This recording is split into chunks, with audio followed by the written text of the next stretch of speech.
और जब पता लगा कि वो वृद्धावस्था में हमने दीक्षा ले लिया, अब बहू आ गई, आधुनिक युग आई कि किचन में जो है चप्पल पहन करके बनाएगी तो कैसे प्रभु को नजदीक लगाया जाएगा।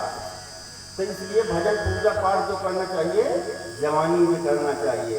एक संत इस पर बड़ा सुंदर भजन लिखते हैं, कहते हैं कि भजन कर भरी जवानी में बुढ़ापा किसने देखा है।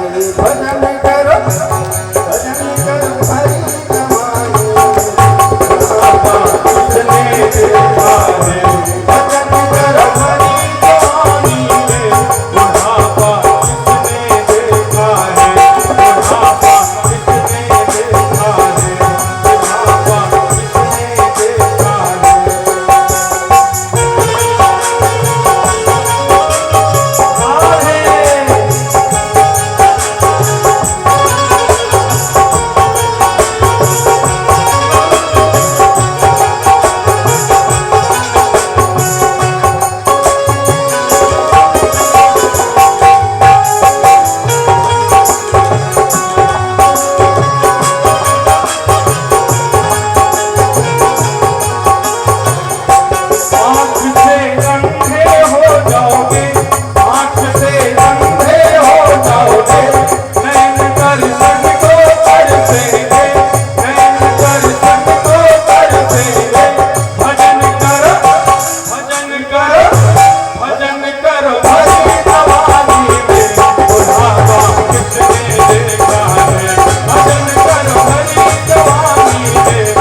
किसने देखा है।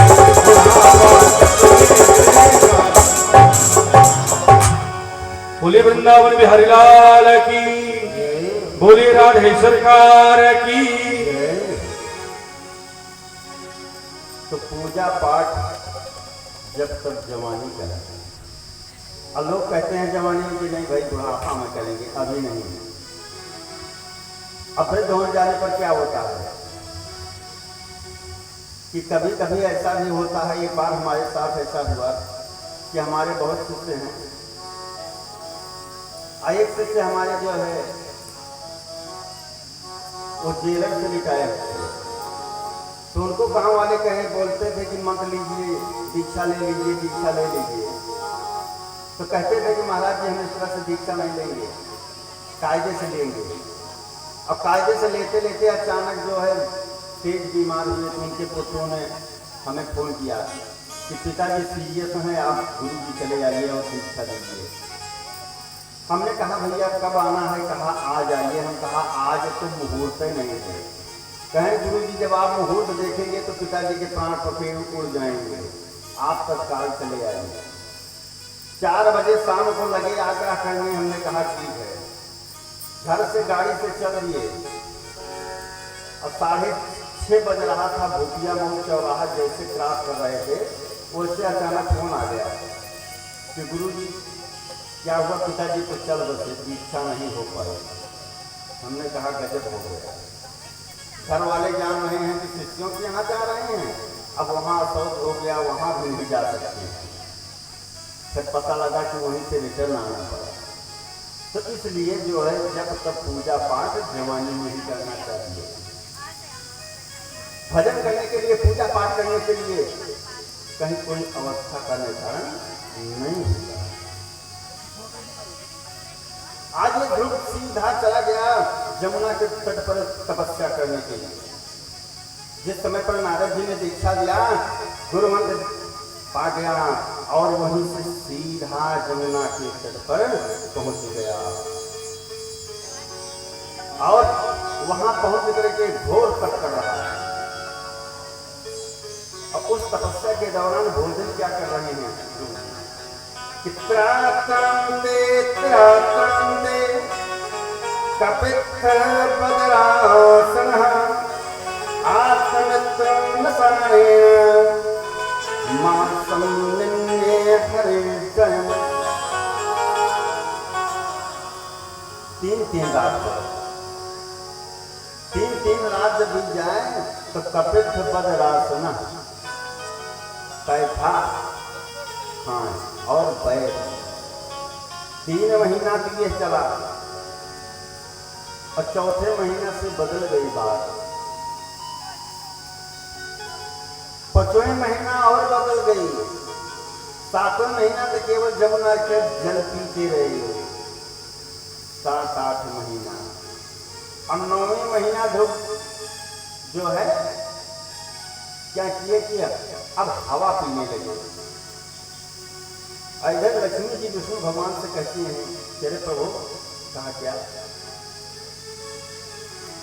कहा आजकल आप बहुत व्यस्त रहते हैं।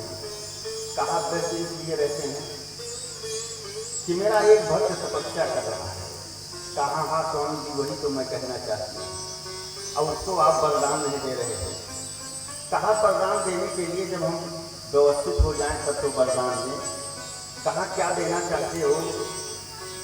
कहा और भक्तों को तो सब कुछ देता हूँ और इसके लिए तो एक लोक बनवा रहा हूँ, वो शुभ लोक। अब वो शुभ लोक बन जाए तभी तो वरदान दें। वो यहाँ की राजा की गद्दी पर, ये तो स्वर्ग की राजा की गद्दी पर विराजमान है। कहा कि ठीक है। और जब वायु पीना जब प्रारंभ किया, वायु पी करके रहने लगे ध्रुव महाराज, तब अचानक में होता क्या है कि जितने भी पशु पक्षी जीव जंतु हैं संसार की वायु रुक गई और समस्त देवता श्रीमन नारायण के पास पहुंच गए। प्रभु अब तो सृष्टि का प्रलय हो जाएगा, जब हवा नहीं रहेगी तो जल्दी वरदान दीजिए। कहा कि ठीक। अब जल्दी जा करके वरदान दे रहे हैं। प्रभु विष्णु भगवान शंख चक्र गदा पद्म लेकर के आकर के ध्रुव के समक्ष कहते हैं वरन गुरु वरदान मांगो, वरदान मांगो। लेकिन ध्रुव जो है आंखें नहीं खोलते। अब क्यों आंखें नहीं खोलते हैं?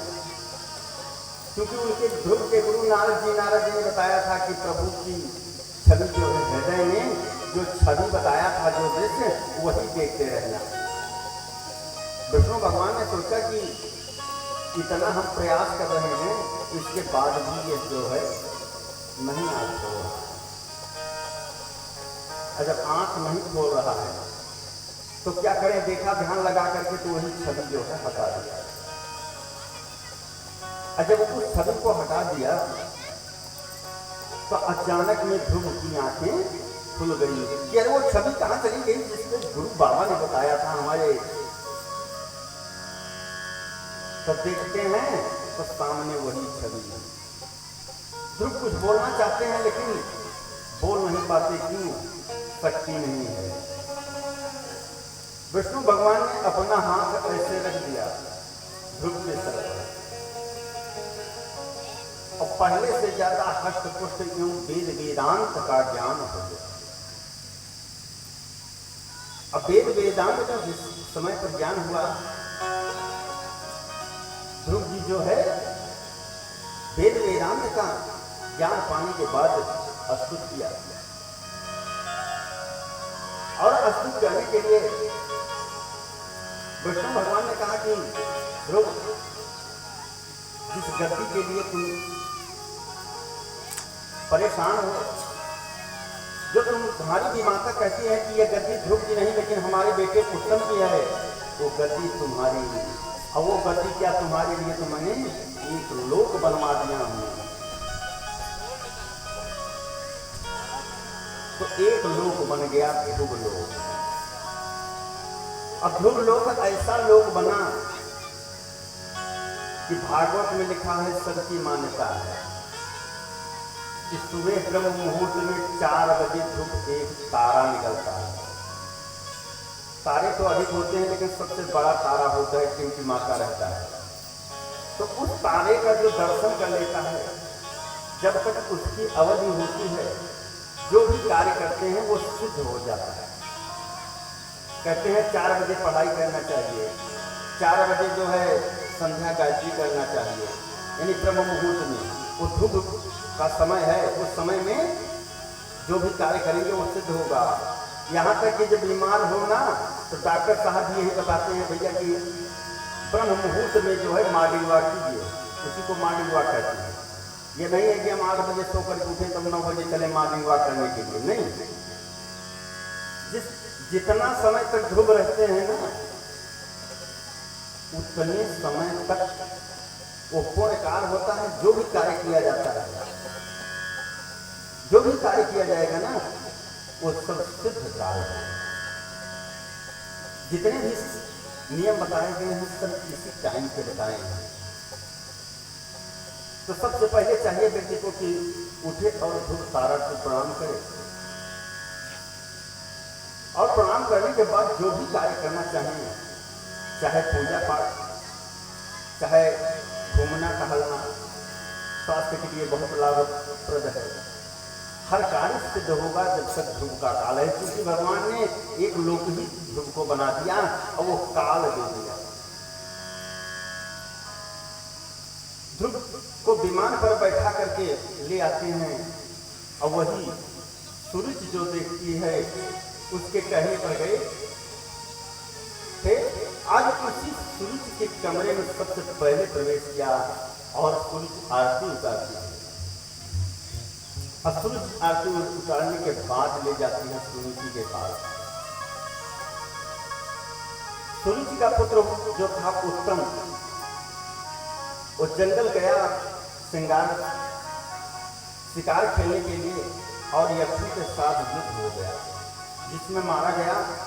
और ध्रुव बहुत क्रोध कर दिया, जाकर के बहुत यक्षों का संहार कर दिया।